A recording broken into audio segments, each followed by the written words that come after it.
The exercise of the visualizing faculty keeps your mind in order and attracts to you the things you need to make life more enjoyable in an orderly way. If you train yourself in practice of deliberately picturing your desire and carefully examining it, you will soon find that your thought and desires come and proceed in more orderly procession than ever before. Having reached a state of ordered mentality, you are no longer in a constant state of mental hurry. Hurry is fear and consequently destructive. In other words, when your understanding grasps the power to visualize your heart's desire and hold it with your will, it attracts to you all things requisite to the fulfillment of that picture by the harmonious vibrations of the law of attraction. You realize that since order is heaven's first law, and visualization places things in their natural element, then it must be a heavenly thing to visualize. Everyone visualizes, whether they know it or not. Visualizing is the great secret of success.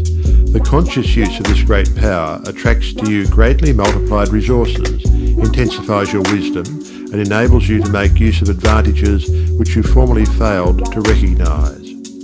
We now fly through the air, not because anyone has been able to change the laws of nature, but because the inventor of the flying machine learned how to apply nature's laws, and by making orderly use of them produced the desired result. So far as natural forces are concerned, nothing has changed since the beginning.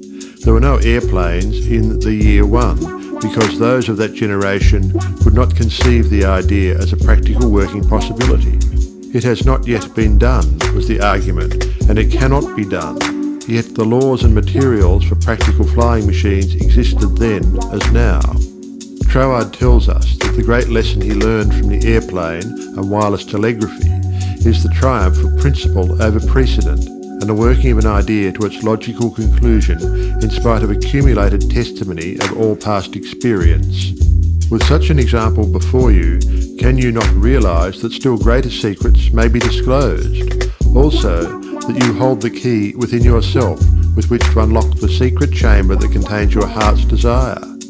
All that is necessary in order that you may use this key and make your life exactly what you wish it to be is a careful inquiry into the unseen causes which stand back of every external and visible condition.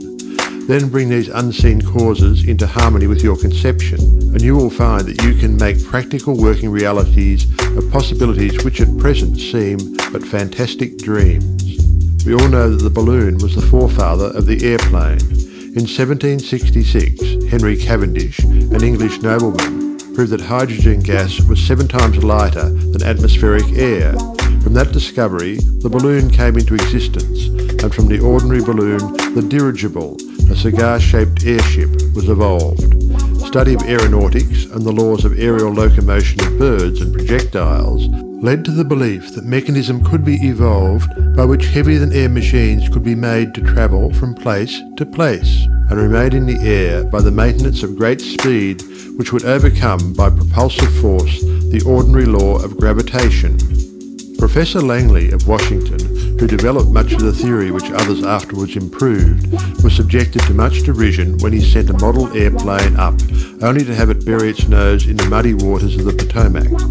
But the Wright brothers, who experimented in the latter part of the 19th century, realized the possibility of travelling through the air in a machine that had no gas bag. They saw themselves enjoying this mode of transportation with great facility. It is said that one of the brothers would tell the other, when their varied experiments did not turn out as they expected, "It's all right, brother. I can see myself riding in that machine, and it travels easily and steadily." Those Wright brothers knew what they wanted and kept their pictures constantly before them. In visualizing, or making a mental picture, you are not endeavoring to change the laws of nature. You are fulfilling them. Your object in visualizing is to bring things into regular order, both mentally and physically. When you realize that this method of employing the creative power brings your desires, one after another, into practical material accomplishment, your confidence in a mysterious but unfailing law of attraction, which has its central power station in the very heart of your word picture, becomes supreme. Nothing can shake it. You never feel that it is necessary to take anything from anybody else. You have learned that asking and seeking, of receiving and finding, is their co-relatives. You know that all you have to do is to start the plastic substance of the universe flowing into the thought molds your picture desire provides.